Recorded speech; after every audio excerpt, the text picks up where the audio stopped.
afternoon. I'm Sarit Zehavi here at the Arma Center, and today we have with us Boaz Shapira. Hi, Boaz. Boaz is one of Alma's researchers, mainly dealt with the IRGC. We'll talk about it in a minute. Relatively new here in Alma staff. Boaz also spent some time with the reserves during this war. And we will deal today with the IRGC report that we just published, and we're still publishing in different parts. But before all of that, I think we should, talk a little bit about Iran and its policies here in the Middle East. Give us a very short analysis of what does that mean, Iran and the Middle East. So, if we try to look at what Iran, how it sees the Middle East, and how it sees itself in the Middle East, we can say in general that Iran sees itself as a regional power, and even as a global power in the future. Iran has a very, very rich history, very rich culture, and basically she wants to bring herself back to that status of regional power. Now, that's how it sees itself. The way it looks at other countries, neighboring countries, they see them as a product of colonialism, Western colonialism, as artificial states, which don't have real nationalities, it doesn't have a real identity, and therefore it's very fragile and unstable. So in a sense, Iran looks down at these countries. That's without mentioning the Arab-Persian conflict and the Sunni-Shia conflict. We'll talk about it in a second. So in general, Iran sees itself as superior, exactly, to other countries in the region, and she wants to be the dominant force in the Middle East. We can add to that this whole tension between Sunnis and Shiites in the past 1400 years, and the tensions between Arabs throughout the Middle East and the Persians in Iran, which also adds to the factors that takes in consideration influence. Okay. So we have the Sunni-Shiite conflict, and we have the Arab-Persian tension, and we have the aspirations of Iran to become a superpower in the region. Okay, how are all of these connected? Exactly, that's a good way of putting it. Now, on the other side, one of Iran's biggest fears is foreign intervention with its borders, its regime. And Iran looks back at the past 100, 150 years, and it sees Britain and Russia and the US and Iraq either at war with her or interfering in its internal affairs and regime. And it's afraid. That's what really Iran is afraid of. And from another intervention. From another intervention, and most of the time she tries to keep war out of its borders. Now, if we look at the Iranian statements, the high official statements in the past few decades, we see two main threats. Besides the Arab countries, which is not a real threat, but it's a concern, we see the United States, which is the big devil, and Israel, the small devil. The United States in the past 20, 30 years has been massive operations in the Middle East, twice in Iraq, once in Afghanistan. It has a lot of presence in the Persian Gulf, in the Arab Sea, and Iran is afraid. She sees a global superpower at its doorstep. She sees what it's done to the Taliban, what it's done to Saddam Hussein twice. And it even dates back to the 50s with the Shah and the Mossad and Mossadegh revolution. Exactly. So it's a real concern for them. So in that sense, the US stands for everything that's bad in the world and that Iran should fight against. On the other hand, you have Israel. Israel is the small devil. In their point of view. In their point of view. Servant of the Western imperialism. It's an occupying state. Occupied Palestine from the Palestinian. It's that's foreign. The narrative. That's the narrative. That's how they see it. Now, it aligns very well with their perspective, their religious perspective of defending the Shiites throughout the region and being the protector of Islam, and with their ambition to rule the Muslim world, actually. So, which campaign comes first? The one against the Sunnis or the one against Israel and the United States? I think if we look now at what's going on in the Middle East, they're trying to create a good basis throughout the Middle East, with the Arab countries in Yemen, in Iraq, in Lebanon, and then Syria, and then they're going to Israel, Europe, and the rest of the world. it's going from the easiest part. Can we say that in sense the project of establishing proxy militias in those states that you just mentioned got to some kind of a high preparedness point, and that's why now we see more attention to the campaign against Israel, especially in the past few days? I'm not sure if it's the final stage, but yeah, they've based themselves pretty good in these states, and they're feeling strong enough to launch this campaign. And the campaign we saw the other day with over 300 projectiles over Israel. So yeah, they're feeling confident. They're feeling very well established in these countries, and as they're saying, we control 4 capitals besides Tehran, and I think they referred to Syria, Lebanon, Yemen, etc. as the 33, 34, 35 provinces of Iran. Iran only has 32 provinces, okay. And they refer to it as part of Iran, all these countries. Already now, yeah, they're saying. Okay, so I have 2 questions. First, let's start with the population, because you're saying part of Iran. What's the Shiite Sunni population looks like in the Middle East, and The Shiites are actually a minority throughout the world. Actually, they're about 50% of Muslims. In the Middle East, it's a bit different because Iran is mostly Shiite and Iraq is mostly Shiite. In Yemen and Lebanon actually they're already almost a majority, and in Yemen you have a small minority of Shiites. So most of the Shiite concentration in the world is in Iran, and but still they're a minority.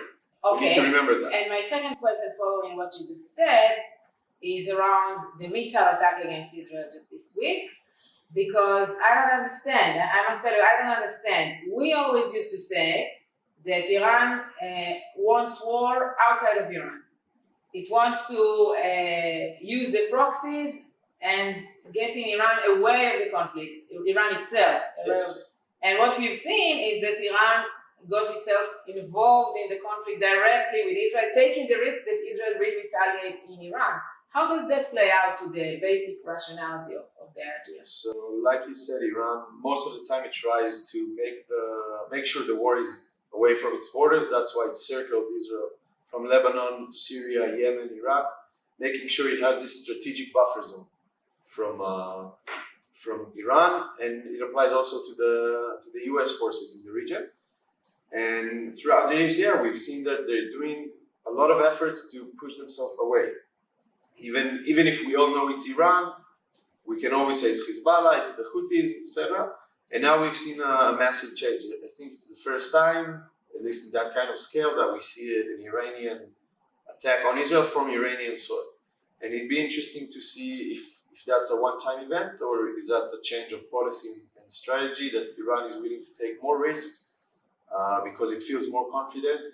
Maybe it's analyzing the Israel situation right now in a different way than we do, and we'll have to wait and see. So you're saying it's too soon to jump into conclusions around this very interesting attack. Okay, very interesting. Okay, so what is your report all about? IRGC is a huge title. Everybody's talking about IRGC. Why did you decide to write about something that it looks like everybody knows? Exactly. So we hear a lot about IRGC, almost in all reports regarding Iran. Somewhere you can hear the word IRGC. But actually, I don't think most people know what it really means, how big this organization is, how important it is for the regime, what roles it has for Iran and for the regime, and even in the most basic level, what it looks like from the inside. What branches does he have? How does he affect Iran's foreign policy? How does he affect the government, etc.? And I thought it'd be nice for people to know. So we started with a basic introduction report, just on a very large scale, just saying where the IRGC, how it was established, when, and how it's built, and how it affects the regime. Working on this basic report, the first one that was published, what was your something that actually clicked to you, that you said, okay, now I get it? I think it's the understanding that it's the most powerful organization in Iran, which I think controls a lot of Iran's policies, both in Iran and outside, a lot of its foreign policies, a lot of its foreign activities. So they influence the supreme leader? Yes. And in a way dictate policy? They influence not only the supreme leader, they have a lot of weight, but they actually, today they are established throughout the Iranian government and country system. Everywhere you look, you see IRGC members that used to be generals, colonels, whatever, and now they are in different offices in the government. And it goes throughout Iran, throughout sectors. I mean, from economic sector to education to weapon systems to government offices, everywhere you see it. Very interesting. I wonder, how does that play out with the resistance among the Iranian people against the Iranian government? Like, what I'm saying is that how entrenched is the IRGC in the Iranian society, if ever? What's the relationship between them? It's hard to say about the society because I haven't researched that part of how much support they have in percentage, but we know there's a lot of resistance to the IRGC. We see it in social media when someone is being killed, let's say in Syria. The first question that they ask, is he from IRGC or from the army? Because if it's from the army, it's one thing. It's IRGC. Oh, it's good. It's corrupt. It's good as dead. So the army is considered more patriotic and something that represents more of the people? It's better than the IRGC, but we need to remember one of the IRGC's main roles is to oppress any kind of opposition to the regime and make sure that it's stable and no one's going to interfere with it. And that's why you see more resistance? I think so. Very interesting. Okay, so how these IRGC were established? What can you say a little bit about their history? A short time after the revolution, Khomeini decided he wants to dismantle the army because he was considered loyal to the Shah and to the old regime, and he decided he wanted to have his own loyal force, military force. The Iran-Iraq war, which started in 1980, kind of interfered with these plans, and today we have two military powers inside Iran. You have the Iranian army on the one side and the IRGC on the other side. But it's not really two competing forces because the IRGC gets a lot more funding, they have a lot more influence, they're well-trained, better equipment, they enjoy direct ties to the supreme leader. What's the size of them? We estimate between 150 to 200,000. That's not including the Basij, the paramilitary militia, which can be a few 100,000 more. Which is under the IRGC. They are under the IRGC, but they're not full-time servants. It's more like volunteers, if you will, that they come on call. Okay, so now we published another report, which is all about the Navy. Yes. Why is this important? We just experienced an attack of missiles and drones. So the missiles and drones were shot by the Airspace Force. Which is the next report. The next report, and then we have ground forces and other reports. But the Navy is one of the most strategic branches the IRGC has in projecting its power and making sure the IRGC is present in other locations besides the Hormuz Strait and the Persian Gulf. If you were at the beginning, it was a very small branch with not a lot of vessels, mainly dealing with the Persian Gulf. Today we see it in the Arab Sea, in the Red Sea, in the Mediterranean. You even see them in Venezuela, around the Panama Canal sometimes. And they're spreading around and they're starting to expand their influence to other regions. How many boats are in the report? What did you find out? In the reports, we didn't include all of them, but we think we dealt with about 15 boats and types of boats and vessels. It could be missile carriers, small missile carriers, and it could be a lot larger corvettes and stuff like this. They also have submarines. They have anti-ship missiles. They have a lot of weaponry and a lot of systems that they can deploy. You told me earlier about an intelligence gathering boat. What does that mean? Okay, so as part of their efforts to expand to other regions, Iran understood it's much more cost-effective to take already existing civilian tankers and just convert them into military ships, basically floating bases. So they look civilian? They look civilian, they have no whatsoever connections to the IRGC, at least no direct connection, but they work as intelligence boats. We can see them off the coast of Yemen. They're the one gathering information and intelligence for the Houthis, They're the one directing the attacks on different vessels. And we saw them in other regions. A few, I think, a few years back, Israel, at least according to some reports, Israel sunk or hit an Iranian ship in the exact same location. It's called the Saviz. The Iranians just replaced it a few months later with the Basij, which is still today. Until today. So where is it located today? Do you know? Just off the coast of Eritrea. Between Eritrea and Yemen in the Straits. So we all know where it is. Yes. Amazing. Okay, just before the missile attack against Israel, there was actually an IRGC Navy attack against a ship that was falsely identified or not falsely identified as Israeli. They claim it has some Give us the whole story from the beginning. So part of the Iranian show of strength in trying to control the Hormuz Strait and the Persian Gulf, every now and then we see the Iranian Navy seizing a ship. What does that mean? How does that look like, seizing a ship? Most of the time you'd see small vessels coming and boarding it, or maybe using, like last time, a helicopter. Just commander units going down, taking over the ship and taking it usually towards an Iranian port. They kill the sailors? No, usually even if it does have any kind of connection to Israel, the sailors are from other countries and it usually flies a different flag. But they keep them for negotiation. I think they now have 2 or 3 boats at least. But the report saying that the crew is okay. And we will have to see how it goes with these ships. Okay. I have one last question, unless you have anything more to tell me about this report. No, I guess you'll have to read it. I recommend to everybody, this is highly interesting. And I have one last question that I'm being asked all the time. Where the money comes from? How come, like, if there are sanctions, how come they have so much money? You mentioned earlier before something about the stroke companies. What all of that mean? So the IRGC, one of its main ways to get money is the Khatem al-Anbiya company. Khatem al-Anbiya. Khatem al-Anbiya. It's Khatem al-Anbiya reconstruction company. And today it's a holding company or an umbrella organization for a lot of companies, a few hundred companies, allegedly civilian companies, but actually they are a front for the IRGC operations, both in Iran and outside. It's a great way to make a lot of money, a lot of foreign money, get it in with no sanctions, and a great way to keep a lot of control in your hands on different sectors in Iran and outside.